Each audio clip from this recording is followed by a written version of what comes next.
Oh, Jesus H. Christ, where do we even begin? Every day of the past week and a half has felt like a month, and this is a trend that shows no signs of stopping. I mean, it'd be one thing if we were so overwhelmed by good news that it was impossible to keep up with it all, but unfortunately, the opposite is the case, and we've got a presidential administration that is hell-bent on completely dismantling the very foundations of how the U.S. government even works, in new and exciting ways, every hour of every day. So, we can't possibly cover all of it, much less cover all of it in depth.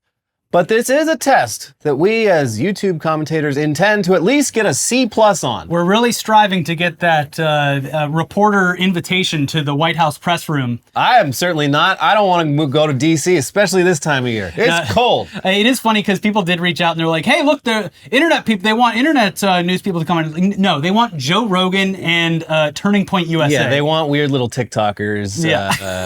They want freaks. They want the room filled with freaks. They don't want us. So anyway, let's just get on with it. I guess first things first. As of today, February 1st, the tariffs that you've all been waiting for. That everybody wanted. Here's those tariffs you ordered, because they're here. 25% tariffs on Canada and Mexico, and 10% on China. And time will tell exactly how utterly disastrous this will be for the job market and the prices of consumer goods. But it's not going to be good. No, it's not. We import a ton of crude oil and produce from our neighbors to the north and the south. So you're going to feel it at the grocery store and the gas pump. But the auto industry supply chain in particular is so heavily dependent on North American free trade that this might not just make cars even more insanely expensive than they already are. It could cripple the entire industry. It could. They've been treating North America as essentially a free trade zone for the last 30 some years because that's what it's been. Yeah. Been mutually beneficial for all the countries. The supply chain is spread across all three countries with sometimes products moving back and forth several times. And if Canada and Mexico put retaliatory tariffs on us, which I don't know why they wouldn't, that means it's getting tariffed every fucking step of the way. Even if they don't, the margins they're operating on are razor thin enough to where it's going to have impacts on the industries across all three countries, including the potential for a lot of jobs being lost because if you don't have the materials or the demand because the prices have rose exponentially, then you're not going to need the workers to put it together. It's a big problem that doesn't seem like it was thought out completely. It just seems like another one of those jangly keys. Yeah, I mean, if this is what you voted for, you got the tariffs. If you're a company that imports goods from Canada, Mexico, even China, I guess just buy it from an American company. Oh, what? There's no American companies. There's no manufacturing. Okay. Well, I guess you're just gonna have to raise your prices by 25% and hope that people just keep on buying. This is like everything else we've been over with the past 2 weeks. The very almost microscopic problems that this is going to cause that haven't even been seen yet. Like Canada exports a ton of stuff for farms, for agriculture, things that you don't even fucking think about because you don't have to. Lumber is a big one, and they were actually I'm not clear on this because we already tariffed their lumber because it's technically a state business and that makes it illegal competition or whatever.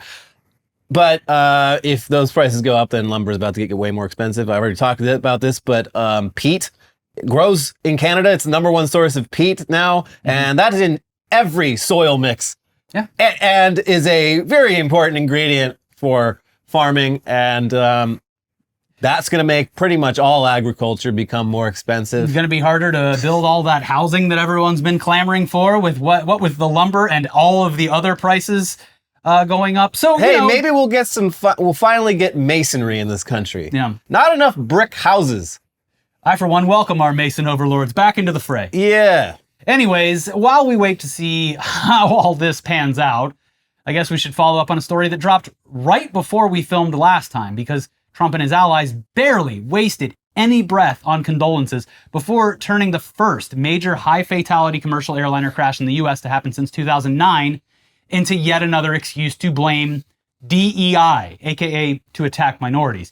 Essentially saying that if more air traffic controllers were straight white men, this would have never happened. I mean, I haven't gotten a good look under the hood yet, but I'm assuming that it was a woman who did this. Yeah, and they've also adjusted DEI in a lot of uses to be DEI-A, with the A standing for ability, as in the Americans with Disabilities Act.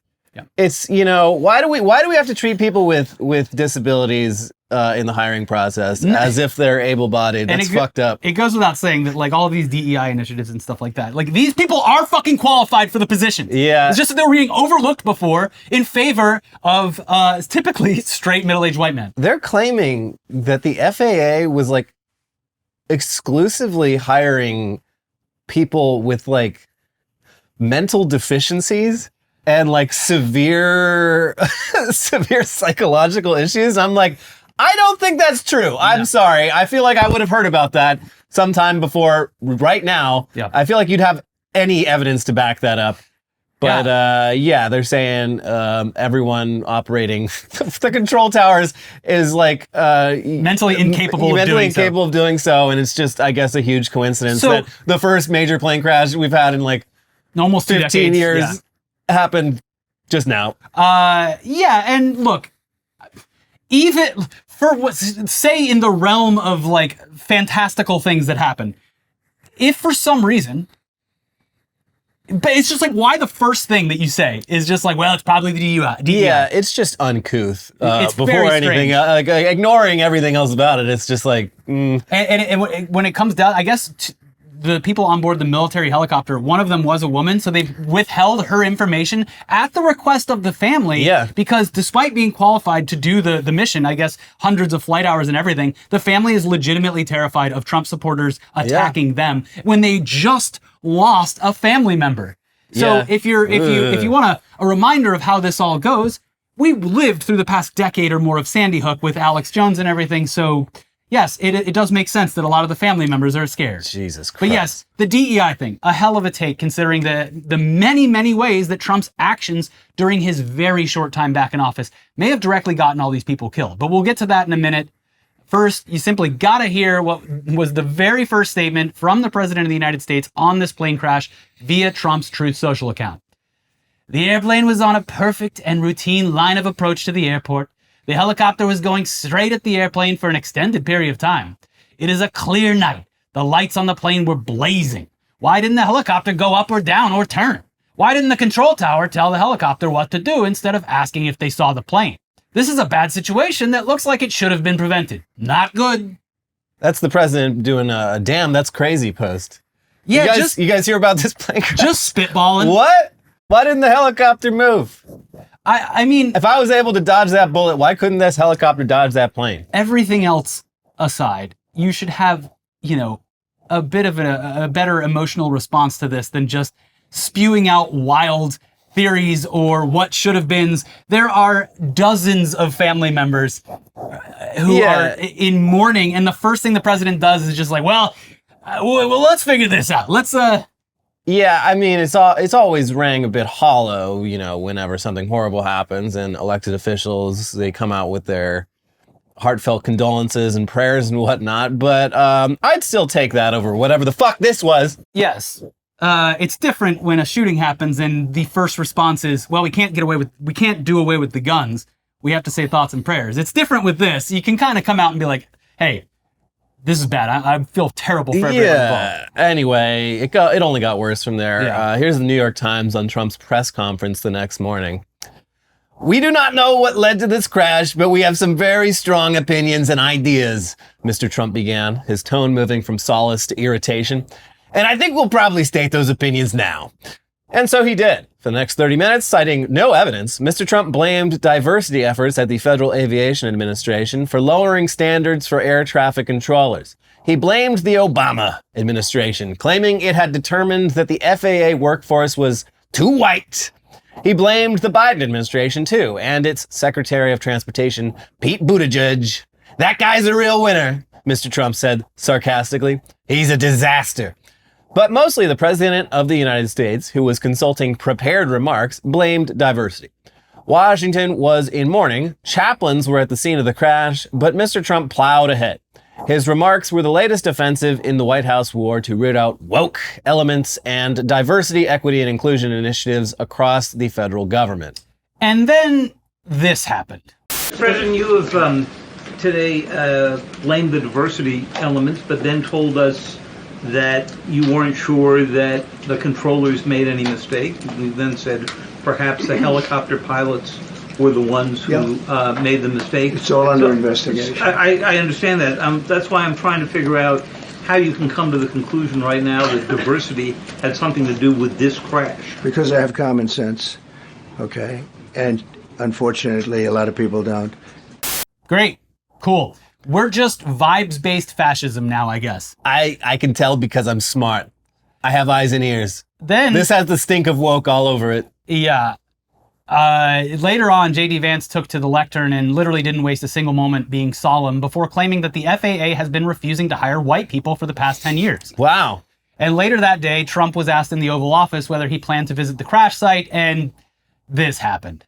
Do you have a plan to go visit the site or meet with any of the I have a first plan responders? to visit, not the site, because you tell me what's the site? The water? Or to meet with the Want me to go first swimming? responders down there? Now, if that was hard to make out over the crosstalk, Trump said, I have a plan to visit, not the site, because you tell me. What's the site? The water? You want me to go swimming? Say what you will about Ronald Reagan, he was at least good at pretending to care about shit. Damn. And if he didn't care about it, he would keep it to himself, like the AIDS crisis. He just would not talk about it. Yeah, like this is another thing. You just say like, oh yeah. Like, If you're the president now, you're saying the best people are on it because obviously. yeah, we're looking into it. I don't have any plans right now to visit the crash site, but my heart is with the families of the victims. And yeah, you just, what do you want me to do? Swim in the river? Also, the crash site's literally in the same town it's in DC. It's not even, it's a very you don't short drive. you don't have to take a plane to get there. Also, weird, and I didn't even know this. He's but so lazy. I didn't even know this, but apparently that part of the river is extremely shallow. It's like 5 feet deep. I mean, DC is a swamp. Yeah. So that checks out. Anyways, blaming DEI for a deadly midair collision that killed 67 people quickly became the right-wing talking point. But let's for a moment consider if there may have been any other factors at play here. The only thing I want to reiterate here is that when you, especially in a time like this, with the DEI shit, which obviously it's not true. They were all mostly experienced people from what I've heard.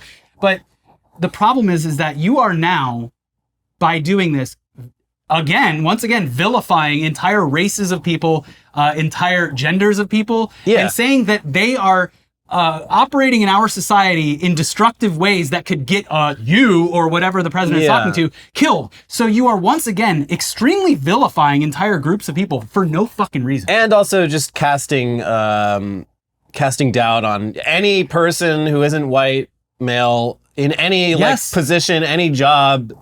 Basically saying, oh, the only reason they have that job is... making American citizens second woke. guess everything they do based on the race of someone that they're interacting with. It's very regressive. I mean, this is something that ever since like the civil rights movement, like anytime a woman or black person got hired for a job, it's like, well, that's a diversity hire. Mm-hmm. This has never gone away. But Donald Trump is so good at visual phrenology that...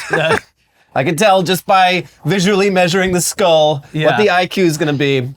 Anyway, for starters, on Trump's first day in office, the head of the Federal Aviation Administration stepped down after very clearly being targeted for removal and retribution by Elon Musk, who has a documented hatred towards the FAA for having the audacity to tell SpaceX what they can or can't do and to fine them when they violate the rules. Yeah. Because, if you're launching rockets, that requires a lot of coordination to ensure. As we saw fucking 2 weeks ago, when he launched that rocket that blew up and all the planes were like, hey, no one told us about the airspace being... They had to scramble all the flights in the mid-Atlantic to avoid getting hit by debris. Anyway, so no FAA head, and that position was apparently just empty for over a week without even a temporary acting FAA head. Mm-hmm.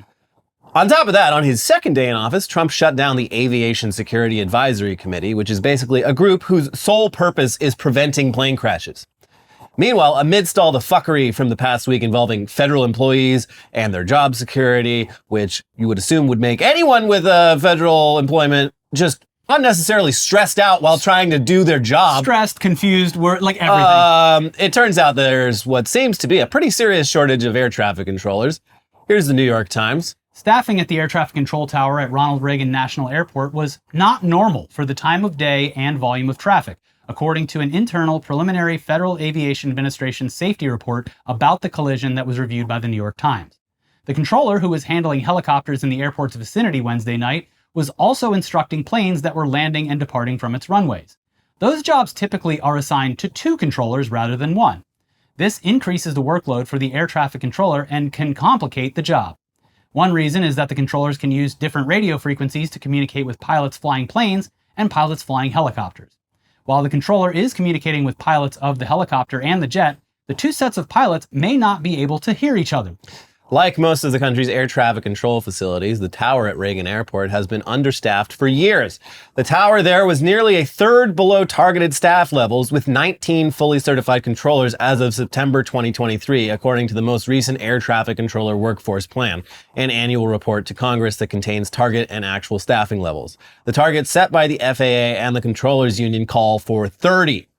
The shortage, caused by years of employee turnover and tight budgets, among other factors, has forced many controllers to work up to 6 days a week and 10 hours a day. And so, I don't know, it's probably that. That's probably the reason this happened. Unconfirmed, but one of the things I saw was that at least one of the air traffic controllers that was working that day had to go work his second job.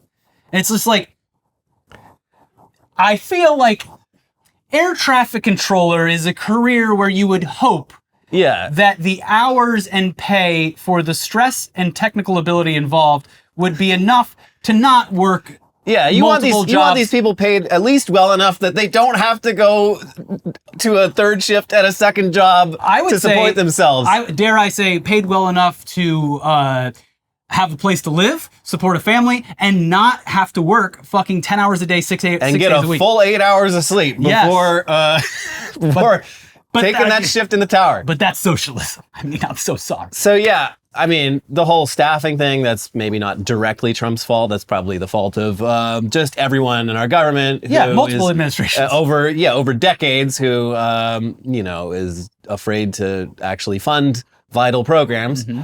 But yeah, it's a serious problem that can only be solved by increasing hiring, which is something Trump hasn't said a peep about, and which is directly at odds with everything else that he's done so far with regards to federal employees.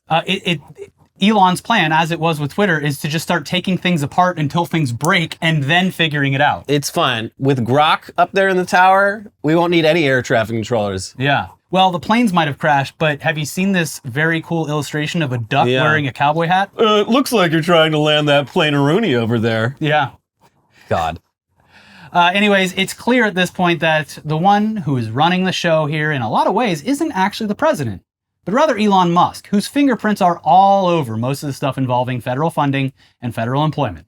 The whole move fast and break things ethos of the tech industry is on full display this time around in ways far beyond anything from Trump's first term. Trump is still in charge with regards to the big picture stuff that he's always cared about, immigration, starting trade wars. But we've almost got the kind of system other countries have where there's a head of state, Trump, who's more of a figurehead, and a head of government, Elon Musk, who handles the nitty-gritty of actually running things. Yeah, he's not President Musk, he's Prime Minister Musk. Sure. Now that's terrifying because Elon Musk has zero experience in government, and his ownership of Twitter, especially the first few months, demonstrates that he's bad at running things that he has no experience in. And the problem is he thinks that he can learn everything better than experts immediately. He's a real Dunning-Kruger case. But here we are, and the past week and a half similar vibe to the first few weeks of Twitter 2.0 is no coincidence. It's already been pointed out that the buyout offers given to federal employees were eerily similar to the buyout offers that Twitter's employees received, right down to the subject line, but it of course goes deeper, because just like with Twitter, Elon has brought in a bunch of allies with zero experience in government to help him run things. And here's Wired with more on that.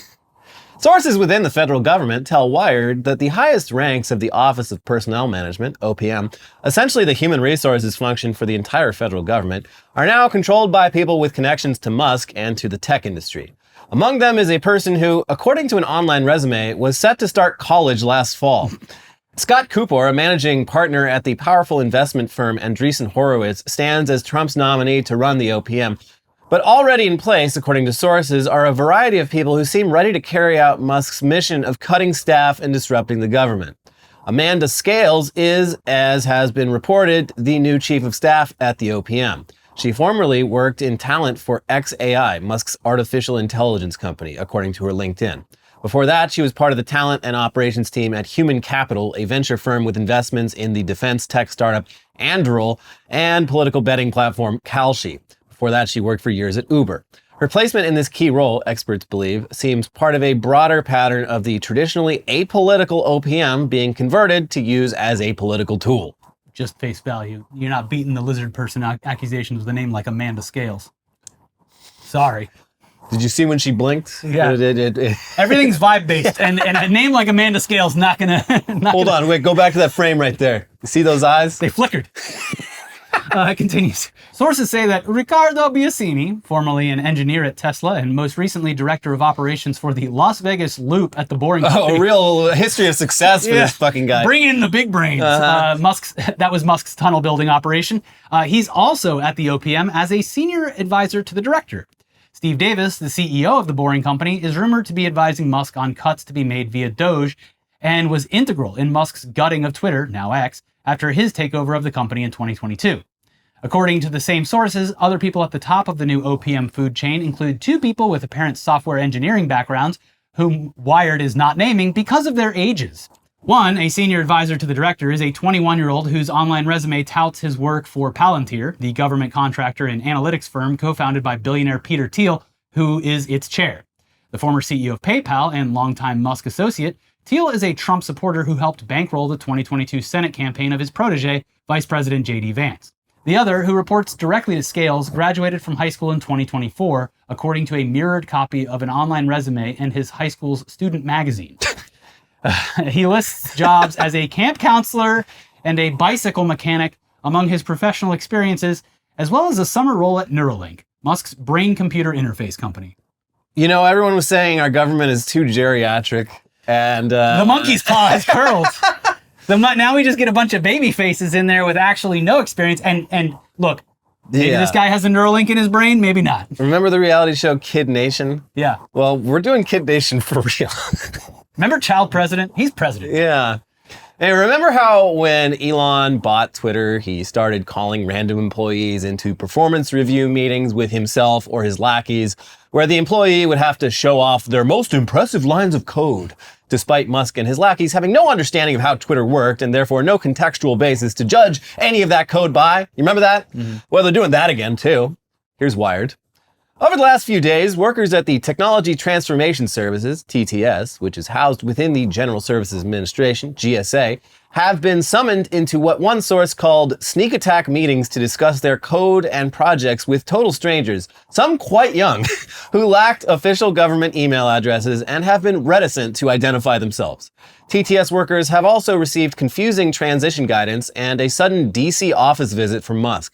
TTS helps develop the platforms and tools that underpin many government services, including analytics tools and API plugins that agencies can use to deploy tech faster. This means that the group has access to troves of government data and systems across agencies. That access is useful for standardizing the many, not always interoperable systems that the federal government uses, but could also provide invaluable information to a private company or be weaponized against government employees and citizens. Cool, cool, cool, very cool. Yeah. We love it. Now, Musk has appointed one of his Tesla engineers to run TTS, but the code review meetings have been with random Musk allies who just barge in and sometimes refuse to even identify themselves, including multiple college-aged randos who apparently have been granted high-level clearance. And it goes without saying, but regardless of whatever tech background these cronies have, the stuff TTS works on is not the kind of thing you want to be messing around with lightly. Remember all the weird outages and glitches early on in Twitter 2.0? A bad social media user experience is one thing, but this is software that vital government services rely on to properly function. So no fail whale, actually just could get really bad. So of course that's terrifying. Unfortunately, Twitter isn't real life is no longer a valid statement. And here's something possibly even more terrifying via the Washington Post. David A. Lebrick, who served in non-political roles at Treasury for several decades, announced his retirement Friday in an email to colleagues obtained by the Washington Post. President Donald Trump named Liebrick as acting secretary upon taking office last week. Liebrick had a dispute with Musk's surrogates over access to the payment system the U.S. government uses to disperse trillions of dollars every year, the people said. The exact nature of the disagreement was not immediately clear, they said. Officials affiliated with Musk's Department of Government Efficiency have been asking since after the election for access to the system, the people said. Requests that were reiterated more recently, including after Trump's inauguration. Tom Krause, a Silicon Valley executive who has now been detailed to Treasury, is among those involved, the people said. Krause did not respond to requests for comment. Come on, let me just see it. Let me into the payment system. Come on. Come on, I just want to take a look at it. Dad said I could look at it.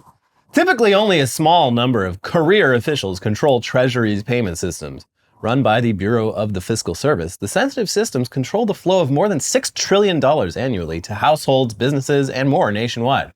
Tens, if not hundreds of millions of people across the country rely on the systems, which are responsible for distributing Social Security and Medicare benefits, salaries for federal personnel, payments to government contractors and grant recipients, and tax refunds, among tens of thousands of other functions. The possibility that government officials might try to use the federal payment system, which essentially functions as the nation's checkbook, to enact a political agenda is unprecedented, said Mark Mazur, who served in senior Treasury Department roles during the Obama and Biden administrations. This is a mechanical job. They pay Social Security benefits. They pay vendors, whatever. It's not one where there's a role for non-mechanical things, at least from the career standpoint. Your whole job is to pay the bills as they're due, Mazur said. It's never been used in a way to execute a partisan agenda. You have to really put bad intentions in place for that to be the case. Also, goes without saying, but Elon Musk famous for not paying his bills. So when he sees a bill to be paid, he's going to actively ignore that bill. Yeah, I mean, it was one thing when he was stiffing landlords. I almost was on his side with that. Yeah. But if you're stiffing like grant recipients and federal employees And Social Security recipients, eventually, if the systems fail. Also, like, even though they supposedly rescinded like the funding freeze, there's a bunch of people, particularly in the sciences, who are living off grants, the money spout is still turned off for them, and they're all freaking out because they were already pretty underpaid as like researchers and shit. And now they're just like, I have to like talk to my landlord and see if they like I'm fucked. So yeah, it somehow though gets worse. Here's Reuters.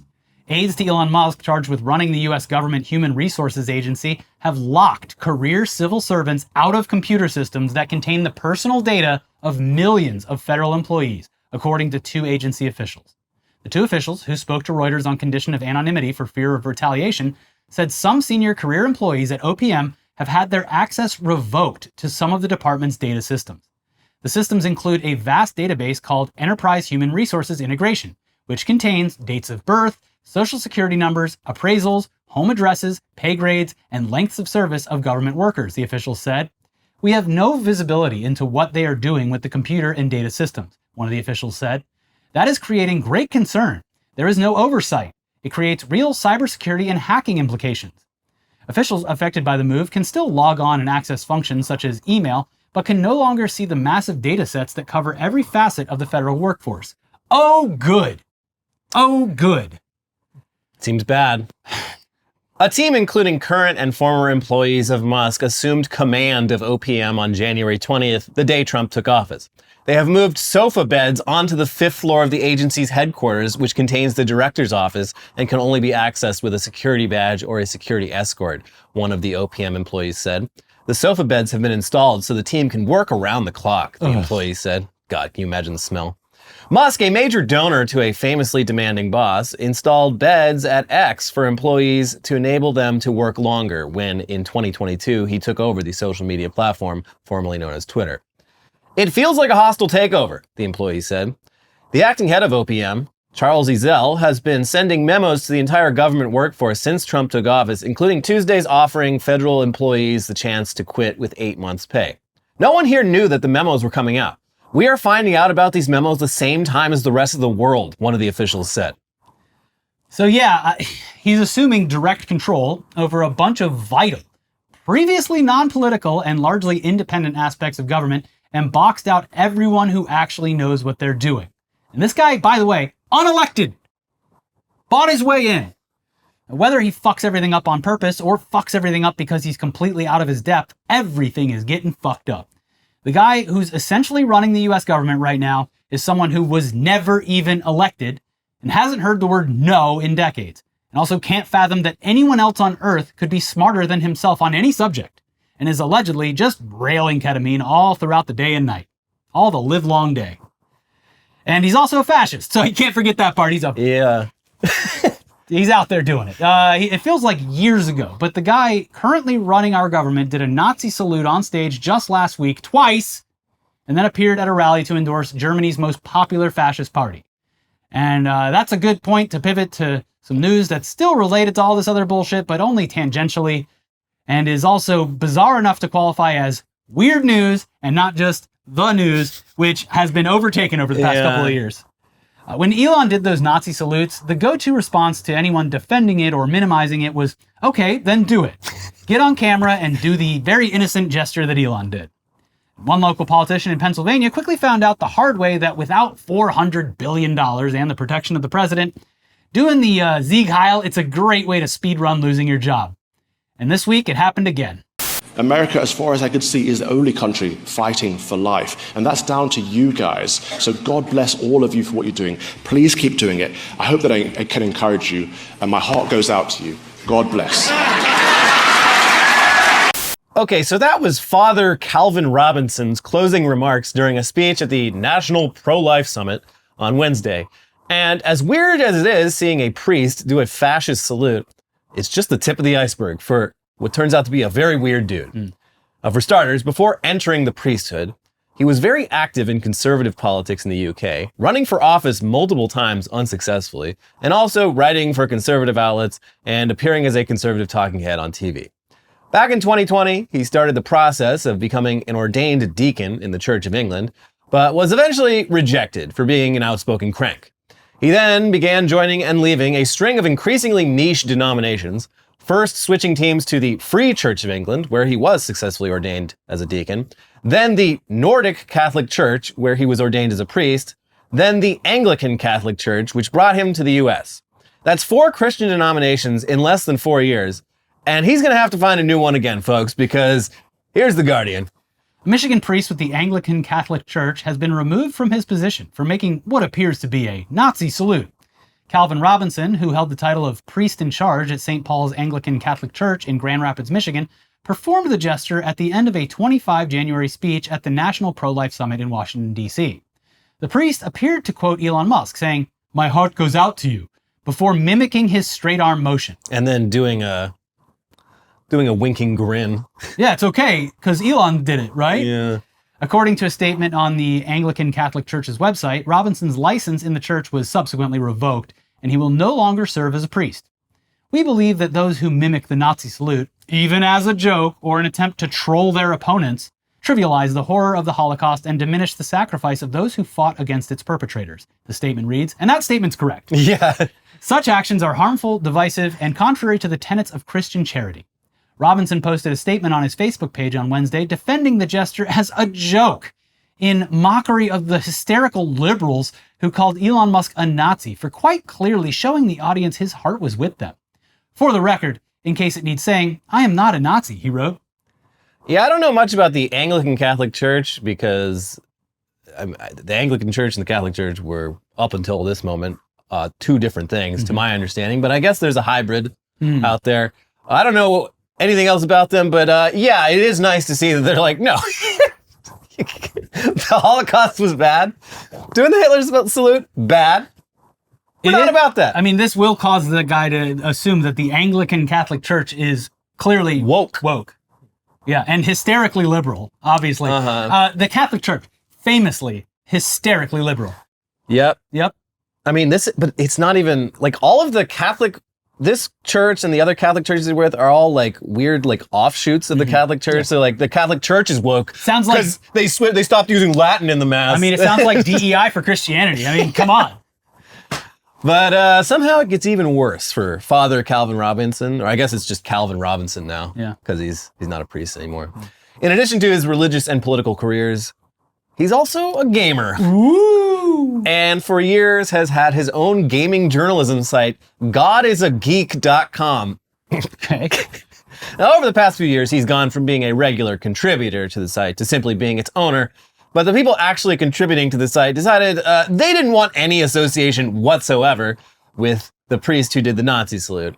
And on Thursday, the site's editorial team posted a statement which reads in part, "To be absolutely clear, we do not support, share, or condone Calvin Robinson's politics or actions.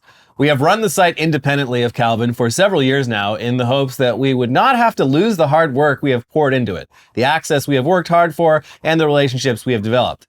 However, it has become increasingly clear that we can no longer separate the site from the owner. As a result, the entire editorial team will be stepping down with immediate effect. We will create a new site and our future content will be published there, bereft of any connection to Calvin Robinson. It'll be hard to start again, hard to walk away from the work we've done here off our own backs, but this is the right thing to do." And surely that is not the last we'll be hearing about the gamer priest. And it's nice to add a new character to the roster. It's certainly not the last time we hear about people doing a very ironic "my heart goes out to you" salute as well. Yeah. There was this isn't directly related, but the UFC fighter that said some Nazi shit, and then Dana White was like, "Yeah, it's pretty bad, but freedom of speech, so we're not going to kick him out of the UFC." He basically was like, "I did my own research on Adolf Hitler, and it turns out totally fine." Interesting. Until he did meth. He did make that clarification. Oh, he did meth and then he decided he didn't like Hitler? Yeah, no. And then Hitler became a bad guy after that, he said. Oh, Hitler went bad when Hitler started doing the meth. That's the UFC guy saying that. I mean, faced zero repercussions. If that's what you need to tell yourself to avoid doing meth, it's not the best, but... Meth. Not even once. Yeah, imagine if Hitler had only just not picked up that meth pipe. Yeah. If only he had done an elephant-sized amount of ketamine instead. Yeah, look at how efficient things would be. Yeah. So yeah, of course, another character for the list. New character. I guess we should at least touch on some of the confirmation hearings from this past week. Oh yeah. And the big ones were RFK Jr. for Secretary of Health and Human Services and Kash Patel for Director of the FBI. Two absolute cranks with negative expertise in the jobs that they'll be doing. And for the most part, both men spent their time in the Capitol shamelessly downplaying or denying their very well-documented quackery. For RFK, he was mainly grilled on his decades-long history of being a prominent anti-vaxxer, which is a big red flag for someone who will be in charge of millions of people's health care. Well, here's some clips. You have started a group called the Children's Health Defense. You're the originator. Right now, as I understand it, on their website, they are selling what's called onesies. These are little things, clothing for babies. One of them is titled Unvaxxed, Unafraid. Next one, and they're sold for $26 a piece, by the way. Next one is No Vax, No Problem. Now, you're coming before this committee and you say you're pro-vaccine. Just want to ask some questions. And yet your organization is making money selling a child's product to parents for $26, which casts fundamental doubt on the usefulness of vaccines.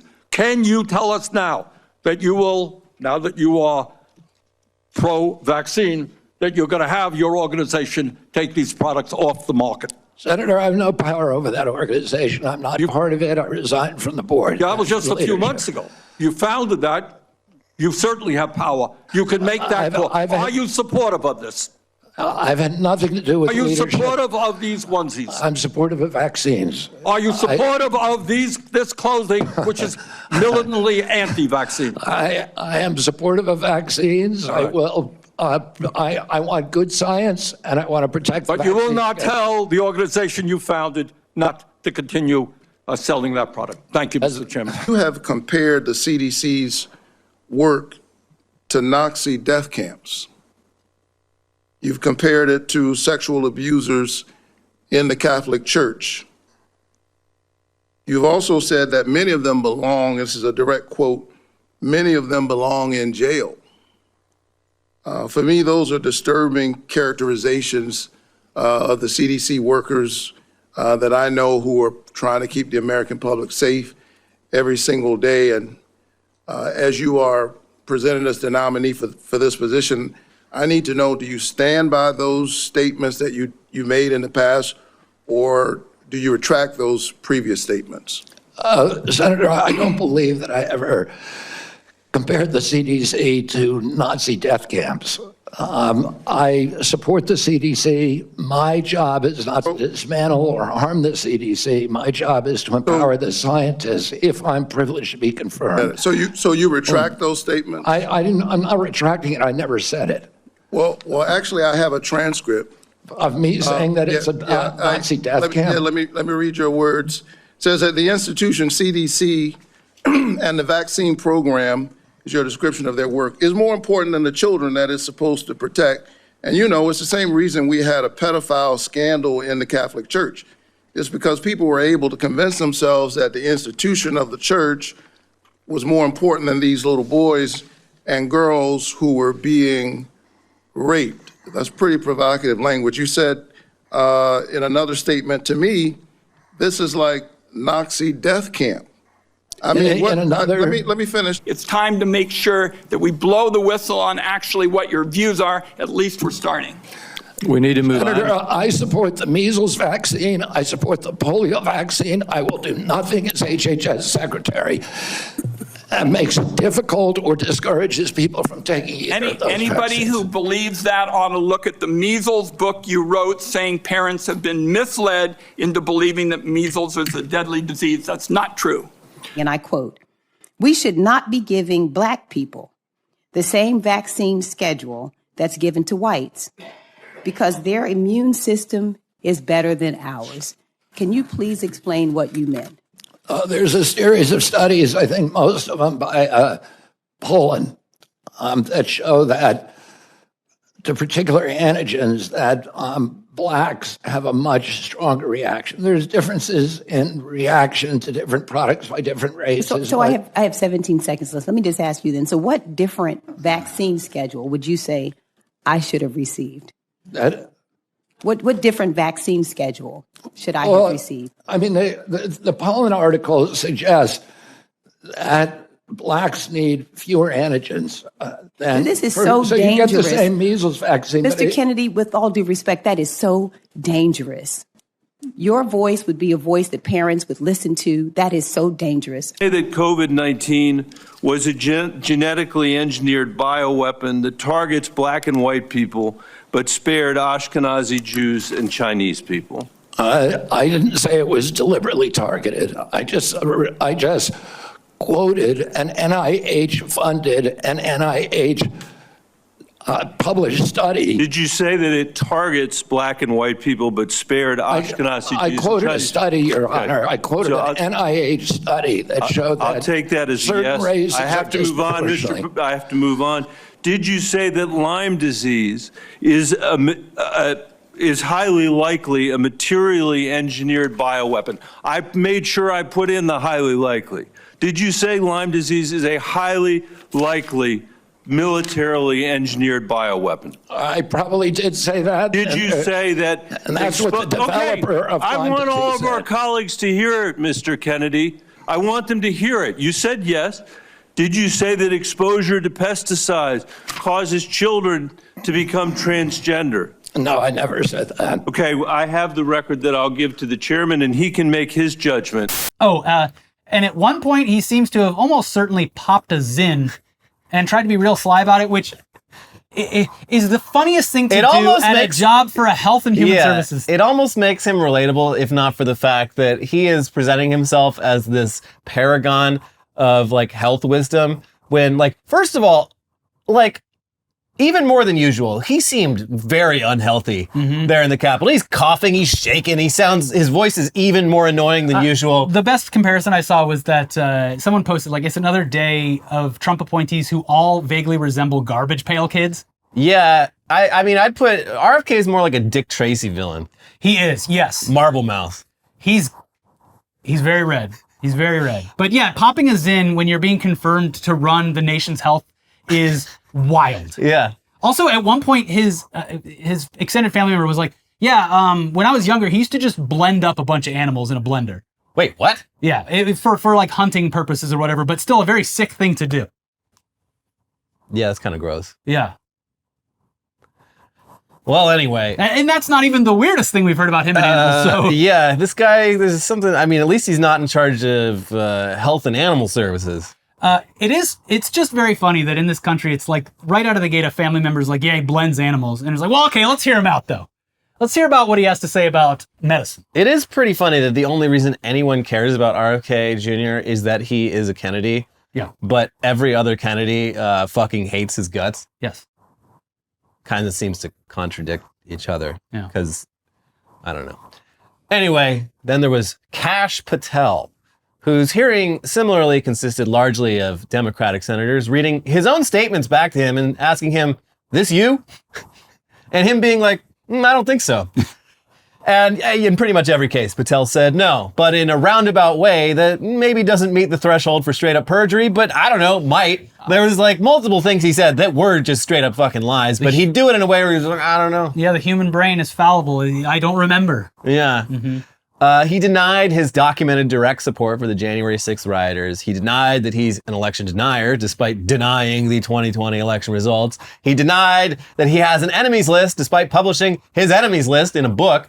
And he claimed to outright reject QAnon, despite putting QAnon references in a children's book he wrote and appearing on many QAnon podcasts. Anyway, here's some clips from that. You said that Donald Trump has every right to tell the world that in 2020, 2016, and every other election in between was rigged by our government because they were. Yes or no, did you say that? I don't have that statement in front of me. But okay, that was from August 27th, 2023 Thrive Time show. I'll put it on the record. These claims made in that statement were rejected by courts, including by Republican judges. Is that correct?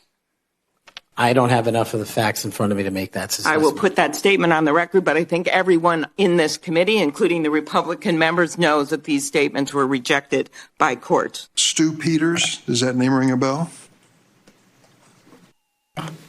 I'm sorry, what? Are you familiar with Mr. Stu Peters? Not off the top of my head. He made 8 separate appearances on his podcast. He promoted outrageous conspiracy theories and worked with a prominent neo-Nazi. I have a question to see if you can do that. Mr. Patel, did Donald Trump lose the 2020 presidential election? Yes or no? President Biden's election was certified. He was sworn in and he served as the president of the United States. Once again, the people who are 100% loyal to President Trump cannot answer that question. It is alarming that you want to be an FBI director who can answer a simple question, factual question. Have you referred to the media as the most powerful enemy of the United States that they have ever seen? Is that right? Again, you're reading a quote. I take that you're reading it accurately. CPAC 22324. You said we're going to come after the people in the media who lied about American citizens who helped Joe Biden rig the elections. We're going to come after you whether it's criminally or civilly. Is that something you said? That's a partial statement of what I said. Steve Bannon's podcast. You also said you would put the entire fake news mafia press corps on your list. Is that correct? Is that what you said? I don't have that in front of me. Benny Johnson's podcast, 82123. You have said that the FBI, including today, you said that they remain utterly corrupt. This is an agency with agents who have taken down terrorists, taken down bank robbers, taken down crime. Yeah, the best was just... Do you remember these statements? Oh, or do you remember this person too? Because Never you heard of him. appeared on a podcast with him Never several heard times. of him. Anyways, there's so much awful shit that we didn't get to, but let's just close out the Trump news now with something super dumb, but also not very consequential, at least in our opinion. They're trying to put his face on Mt Rushmore. Everyone already hates Mt Rushmore. Yeah. Why not make it even more hated?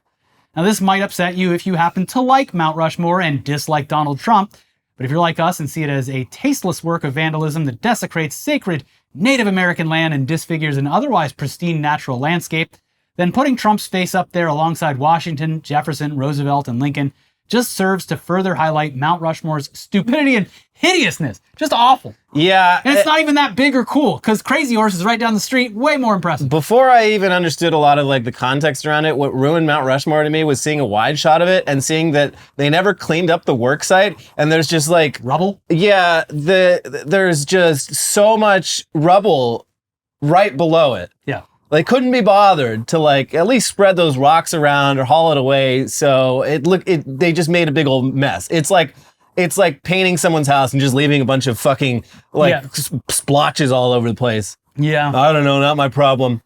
But here's the South Dakota Searchlight. Florida Republican U.S. Representative Anna Paulina Luna has filed legislation that would direct the Secretary of the Interior to carve the figure of President Donald Trump on Mt Rushmore National Memorial in South Dakota. In a press release, Luna, first elected in 2022 and re-elected last November, said the bill aims to honor Trump for his transformative impact on America and the historical significance of his leadership. President Trump's bold leadership and steadfast dedication to America's greatness have cemented his place in history. Mt Rushmore, a timeless symbol of our nation's freedom and strength, deserves to reflect his towering legacy, a legacy further solidified by the powerful start to his second term, Luna said. He will be forever remembered among the great, like Presidents George Washington, Thomas Jefferson, Abraham Lincoln, and Theodore Roosevelt. In a 2020 tweet, Trump denied a report that the White House had reached out to then South Dakota Governor Kristi Noem about carving his face on Mt Rushmore, although he did add that, "It sounds like a good idea to me." Noem, who was confirmed as Trump's Homeland Security Secretary on Saturday, gave Trump a bust of Mt Rushmore that included his face in 2020 when she was still governor. I've been there, and hi, my aunt who's watching who lives there. But yeah, it is kind of like the Hollywood sign where you roll up and you're like, that's it? But the only good thing about this is it's actually surrounded by beautiful natural landscape. Yeah. It's also, I mean, it's big, but you know, in the context of a wide open landscape, it's not big either. No, it's very. You roll up and you're like, oh, okay. But then you see Crazy Horse, massive. Is that the Stone Mountain one? No. Crazy Horse is like just down the road from Mount Rushmore. Oh, okay. Yeah. On native land. Oh, yeah, that one's pretty nuts. Yeah. I still think Stone Mountain is like even more egregious than Mount Rushmore. Yeah, but that a lot of that too is because of who's depicted on it and the alternative history they present in the laser light show that they project on the mountain. Like it's just cope. It's like cope carved into the mountains. Anyway, that's enough Trump for now. We've got the headlines half of the show coming up. But first, we got to let you know that this video is sponsored by Turtle Beach.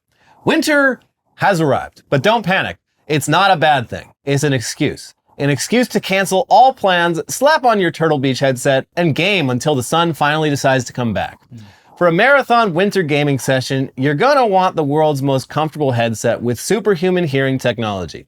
Turtle Beach's new Gen 3 Stealth 700 headset picks up so much crystal clear sound, it's basically cheating.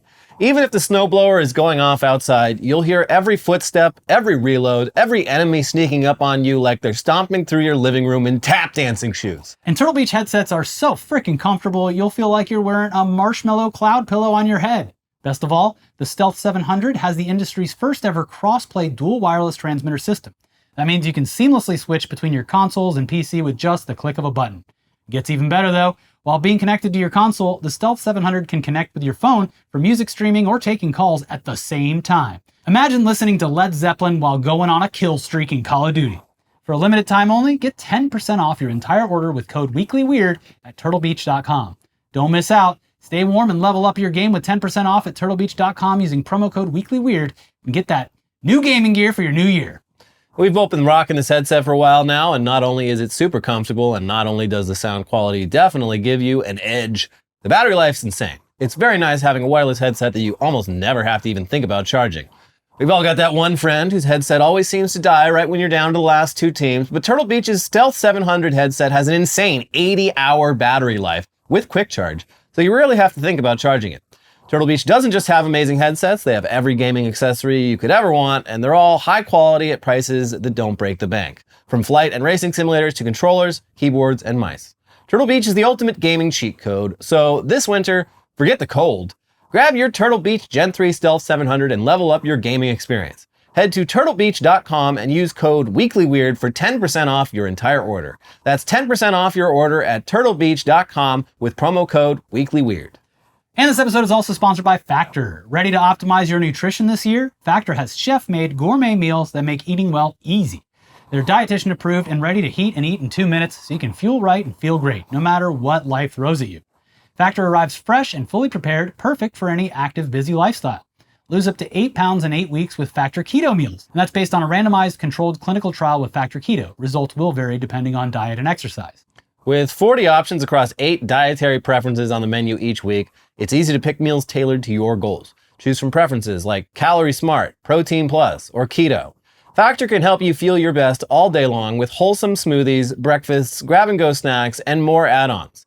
Reach your goals this year with ingredients you can trust and convenience that can't be beat. Heading home to eat a nice pork loin and mashed potatoes when I get home after this. Wow. Ready to go in 2 minutes. A hearty winter meal. Mm-hmm. Eat smart with Factor. Get started at factormeals.com/weeklyweird50off and use code weeklyweird50off to get 50% off your first box, plus free shipping. That's code weeklyweird50off at factormeals.com/weeklyweird50off to get 50% off plus free shipping on your first box. All right, now it's time for the weirdest, wildest, craziest headlines from around the world, starting with...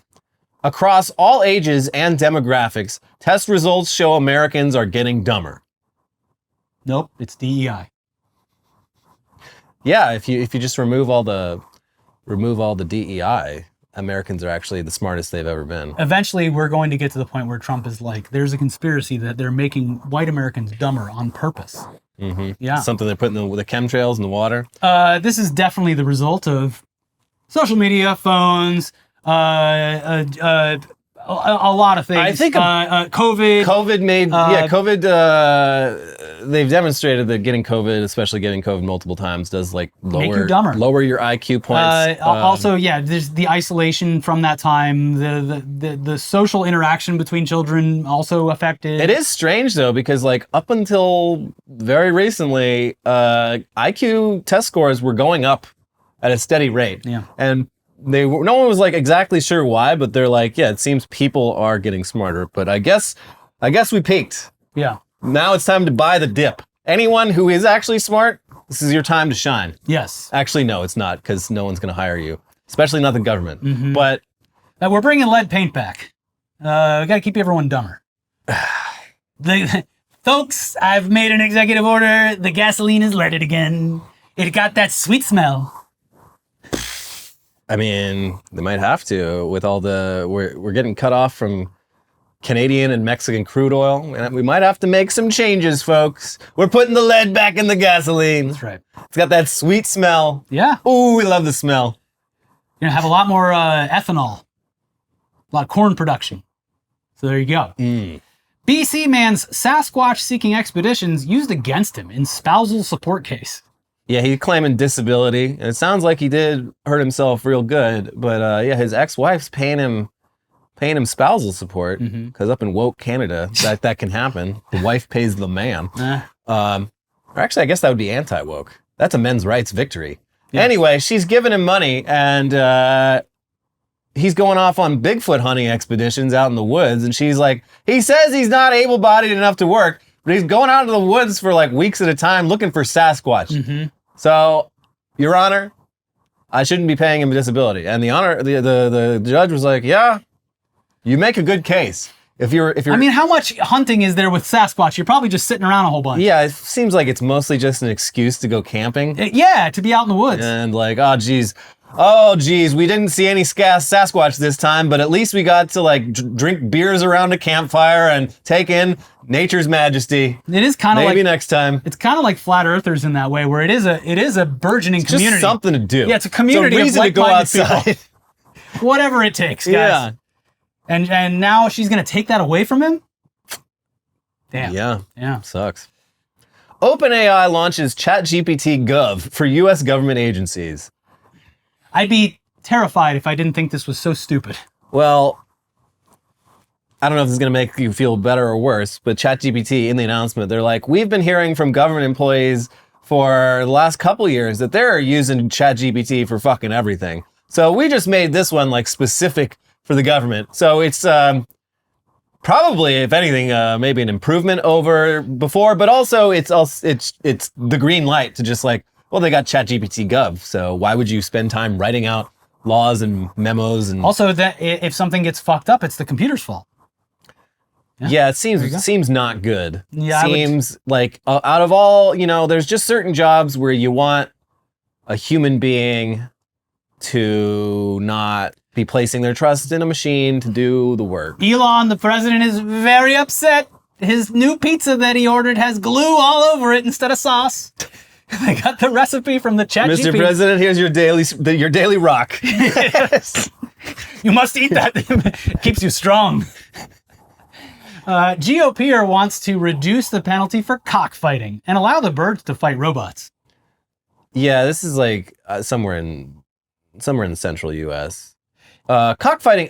First of all, I had the rare honor, the rare privilege of actually seeing a cockfight in the Philippines, where it is legal, and it sucked. I did not like it. I'm sure it did. It not was feel very good. upsetting. They are, yeah. I mean, most of the cockfights are over pretty quickly. Each of the roosters has like a 6-inch. I don't need to hear about it. They've each got a 6-inch blade on it, so it's good. Most of it, there's like a single kill shot, and it's I guess merciful that way, as opposed to letting them actually fight, which would take a lot longer and be a lot more brutal. But there was one that both of the roosters were stabbing each other repeatedly and not landing a kill shot. And after like 8 excruciating minutes, they both Why just are you telling the collapsed story? together. I'm telling this because I don't think cockfighting needs to be legalized for any. I don't think we need to be going backwards on this issue. And also the idea that like it would be less bad if the rooster fights a robot. I'm like, does that exist? I had to Google this. Like, is there cockfighting robots? No, that's just something they're just like maybe They're someone gonna should fight look that into Roomba that they taped the knife to. BattleBots. Folks, we've had BattleBots for like 25 years now. This and so many of the other things that are bubbling up from the GOP, even all the way the people in Washington, are just the fantasies of a 14-year-old boy. Yeah. A lot of the stuff that they're coming up with is just like, I mean, hey, 14-year-olds have Pokemon. They don't need kill roosters. Well, the rooster needs to be alive so they can trap it in that ball. So. Yeah, the cockfighting world is very interesting. They also it's not interesting. It's horrible. I learned it's very strange because they treat it in the Philippines like any other sport. So there's like magazines. All the cocks are on like fucking supplements and like steroids and shit. It's crazy. Very upsetting. I'm not a fan. Don't do this. They got gambling on it. We already got rid of greyhound racing, and horse racing has had a very rough few years, justifiably, because they are. The more you learn about it, the more you're like, oh, this is bad. And they're also like they're pushing the horses more and more to their limits. So like any injury is like career-ending and life-ending. And with the rise and ease of the gambling apps, you're probably going to be seeing a lot more of that stuff. Ugh. Yeah, because it's 24/7, baby. Betting on fucking cockfights on like. I bet on the robot. It's fucked. Oh my god. Everything I say leaks, Zuckerberg says in leaked meeting audio. Yeah. Got him. It's because people don't like you. Even the people who work for you don't like you. And they don't like the way that you're taking the company. It's bad. It's also a big win. This is 404 Media, and it's been genuinely cool to see how quickly they've like risen the ranks and to become like one of the go-to tech sites to like actually break news and get exclusives. So yeah, it turns out the employees make the company and not the other way around. Yeah. Vice learned that the hard way. Yep. California independence could be on 2028 ballot. Sure, fuck it, let's do it. Yeah, I would vote yes. Yeah, at this point, why not? And it like a lot of caveats here. First of all, yes, a lot of this is being pushed by Russian propaganda, but that doesn't mean they're wrong. But secondly, you can't like even if it passed, you can't just secede. In fact, the Constitution after the Civil War made it pretty clear that you're not allowed to do that. So it's non-binding in any way. I think it would have to be like 60% of California voters would have to vote yes, which is I don't think it's going to hit that much. I would still vote yes just to like send a message out there. Vote, yeah. But at this point, I'm ready to go it alone. I like the idea. I'm ready for Cal exit. Like we've got pretty much everything we need here. It's a bountiful state we have here. There's a lot of things wrong with it. And of course, Trump just gave us all the water too. But it would be nice to have a fresh start, clean slate on things, and give it a shot. And maybe Oregon and Washington, maybe they can come along for the ride. maybe Nevada. Well, we'll think about it. But independent California is a good start. Way better flag. Yeah, cool flag. Way better flag than that hideous American flag. Too many stripes. Too many stripes. God. Give me a headache. What are those undergarments from the 1920s with all those stripes on them? Yeah. Ugh. Betsy Ross. Go back to the drawing board, bitch. Yeah, we're getting... We got real people on the case making the best flags. I don't know if California has a song, but certainly we can do better than the fucking Star Spangled Banner. That's right. Not a banger. We're going to commission Lee Greenwood to do one specifically about California. Yeah, just at a time of such like despair and nihilism, like, the idea of an independent California at least gives me hypothetical hope for a better world. A better world that is not possible right now in the United States of America. Yeah, well. So vote yes. Vote yes to secede from the country and probably get nuked by Trump for doing so. Yeah. Yeah, probably. Yeah. You know what? I'll take it. Put me out of my misery. President Xi, hit the button, but this time it's Trump saying it. Yeah. Yeah. China's first corgi police dog loses performance bonus after it sleeps on the job and pees in basin. I mean, I feel like a corgi police job. The job isn't to like do police work. The job is to look cute and be on social media. This is like when American police post that they found like a stuffed animal on Facebook and like, hey, we're not out there killing people all the time. Yeah, we're a fun police force. Yeah. This is like so much of police work in the 21st century is constantly convincing the public that you're not scary. Well, there's a reason people are scared of you. But this is a very cute police dog. Yeah. I guess they got him to like sniff. It's supposed to be a sniffer dog, but that's not what corgis are for. Different dogs are bred for different things. And the corgis are bred for keeping the queen alive. Yeah. I looked this up. I was like, why did they breed them that way? And they were fucking cattle dogs. Yeah, it makes sense. They kind of look like them. They kept them low to bite the heels of the cows and also avoid most of the kicks, unless it's a direct hit. But they fell out of favor when the Australian cattle dog came on the scene, and they're like, oh, that dog gets the cows way more scared. So corgis, off to the Buckingham Palace with you. Yeah. Bye-bye. Off to China. Now time to go to work. Been cute for too long. Now the queen's dead and you gotta go. Here's another one from China. Homeowner who refused to relocate now lives in the middle of a motorway.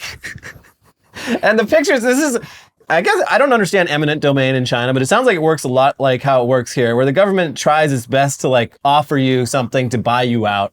And this guy was the lone holdout. He played chicken with the government and he fucking lost. And now, not only is he like in the middle of a freeway, his home is like in a hole that's surrounded by like 20-foot like walls that are basically the sides of the highway. Yeah. And the cars are right at eye level with the second floor of his house where he sleeps. And in order to get in or out of his house, he has to walk through like a long like sewer tunnel that goes underneath it. He Probably not healthy. He says he regrets it. He's like, I thought I could get more money. I fucked up. Because now he's stuck with this house literally surrounded by a highway. And I don't know if he's going to be able to sell it at any point if he wants. Probably not. Seems like be a hard sell. It'll eventually be a museum to It's like that bridge house in was it Pasadena? Mm-hmm. There's like a tiny house that's built into the side of a bridge. Yeah. So you play chicken with the government and you lose, and but at least you got a cool story out of it. That's right. 71-year-old Japanese man who wanted to look cool robbed 63 houses, treated strangers to sushi. Yeah, I guess so. This guy, he's apparently a fixture around. I can't remember which part of Tokyo, but like he's always, here comes that old guy, and he'd be like, you know what? Next round's on me. Free drinks for everyone in the bar. And like, God, that old guy's so cool. But he was, I guess, just robbing people like multiple times a week, stealing from them so that he could be. Who was he robbing? Was it poor people? Oh, damn it! Like people out in the countryside, people who work on farms, who were like out of the house during the day. I was hoping for a Robin Hood situation. But Your Honor, he did it to look cool. He did it out of peer pressure. Yeah.